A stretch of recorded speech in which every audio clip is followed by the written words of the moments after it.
Tuhan bersamamu dan bersama rohmu. Inilah Injil Yesus Kristus menurut Lukas. Dimuliakanlah Tuhan. Dalam perjalanannya ke Yerusalem, Yesus menyusuri perbatasan Samaria dan Galilea.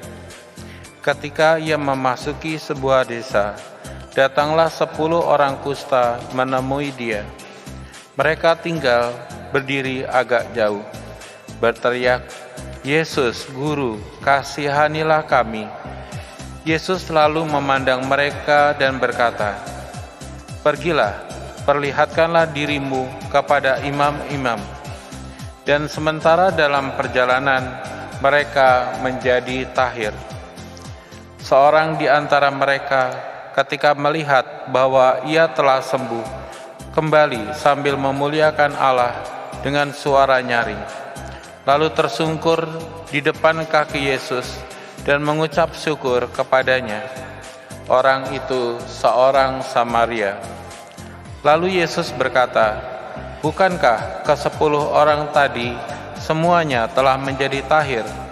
Di manakah yang 9 orang itu?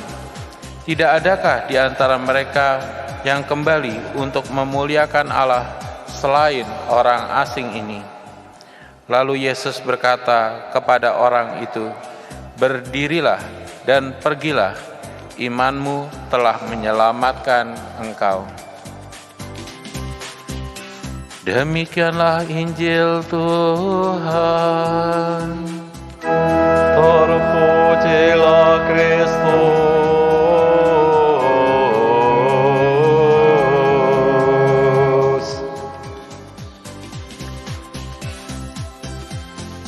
Rekan-rekan yang dikasihi Tuhan, ada hal yang menarik kalau kita memperhatikan bacaan-bacaan yang kita dengar.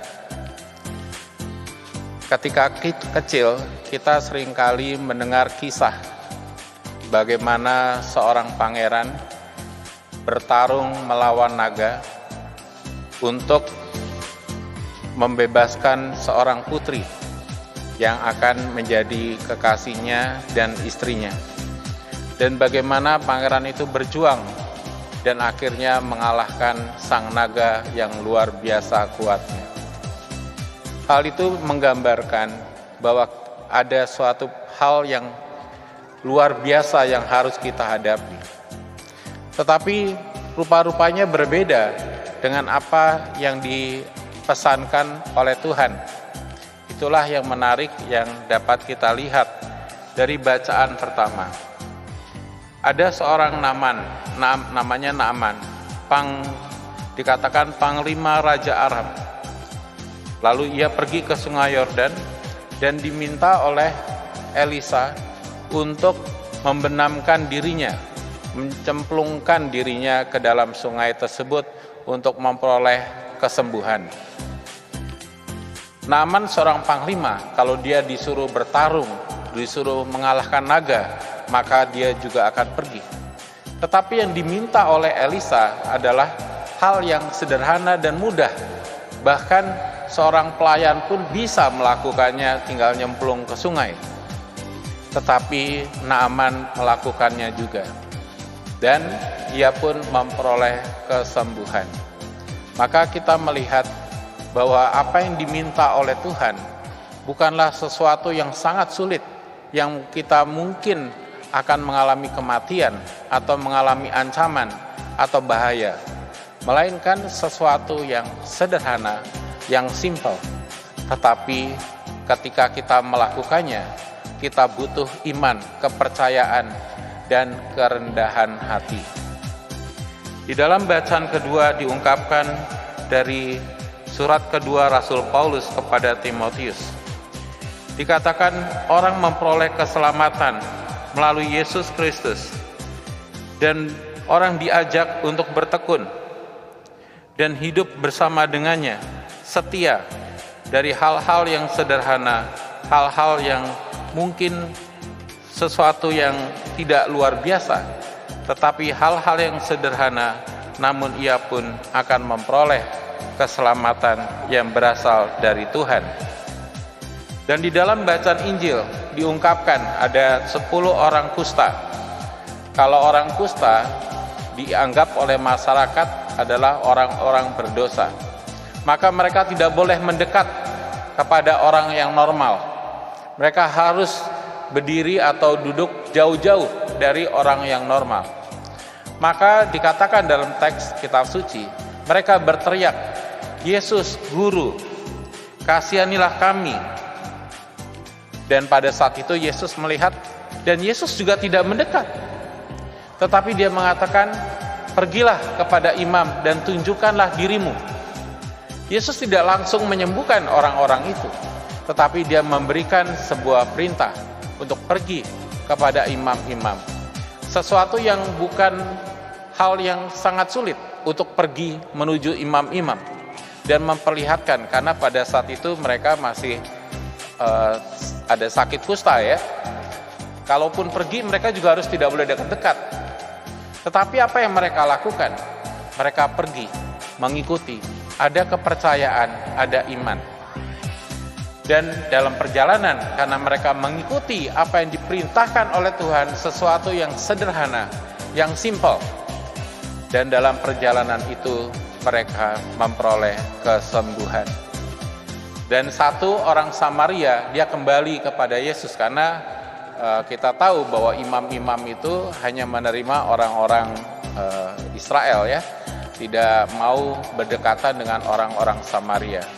Dan orang Samaria ini kembali kepada Yesus dan memuliakan Tuhan. Tetapi yang dilakukan oleh 9 orang, mereka pergi kepada imam. Dengan demikian mereka akan memperoleh catatan bahwa mereka tidak lagi kusta dan mereka boleh hidup secara normal. Namun mereka lupa yang menyembuhkan mereka adalah Tuhan Yesus. Saudari dan saudara yang dikasihi dan dicintai oleh Tuhan, di dalam kehidupan kita ada hal-hal sederhana yang mungkin Tuhan inginkan kita lakukan setiap harinya. Sebagai orang tua diminta menyayangi, mencintai anaknya. Yesus tidak memberikan perintah yang aneh-aneh, yang luar biasa, tetapi hal-hal yang sederhana. Bagaimana orang tua mencintai anaknya. Bagaimana seorang anak mengasihi orang tuanya.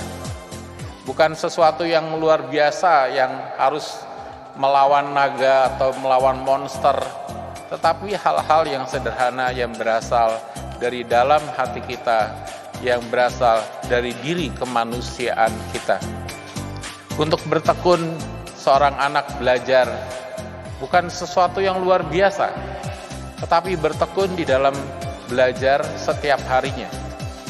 Dan ketika menjalankannya, ketekunan itulah yang menjadikan rahmat dan bekal bagi hidupnya di masa mendatang. Ataupun juga hal-hal yang sederhana, pergi ke gereja untuk berdoa dan berjumpa dengan Tuhan. Hal yang bisa kita lakukan, hal yang bukan sulit untuk kita lakukan. Namun demikian, kalau kita melakukannya, kita mencintai Tuhan, kita merasakan berkat-berkat dan rahmat Tuhan yang luar biasa dalam kehidupan kita ini.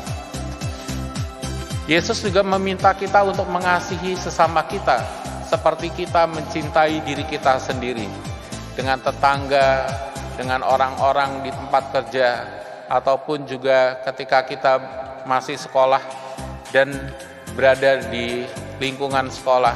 Ketika kita mengasihi orang-orang lain, orang-orang yang ada di sekitar kita, maka Tuhan pun akan memberikan rahmat, keselamatan bagi kehidupan kita.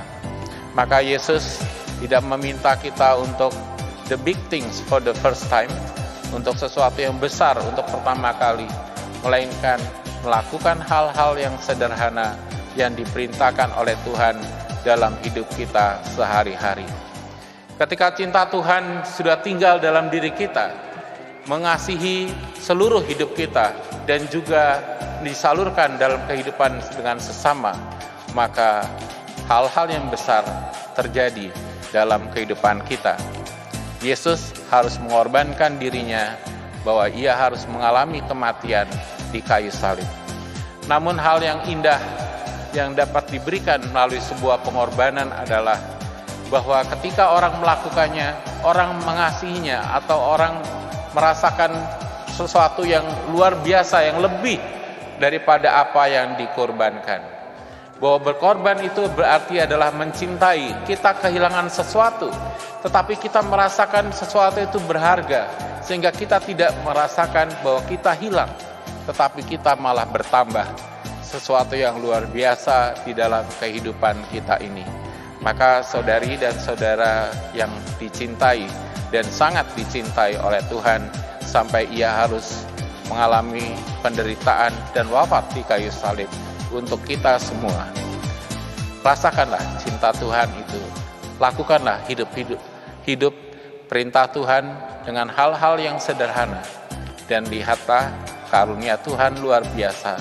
Naaman memperoleh kesembuhan dari penyakit kusta yang pada masa itu tidak mungkin disembuhkan. Ataupun juga 10 orang kusta yang pada saat itu juga dijauhkan, dikucilkan, dan tidak mungkin disembuhkan oleh dunia medis pada masa itu. Tetapi mereka semua memperoleh keselamatan dengan melakukan hal-hal yang sederhana yang diperintahkan Tuhan dalam hidup mereka. Amin.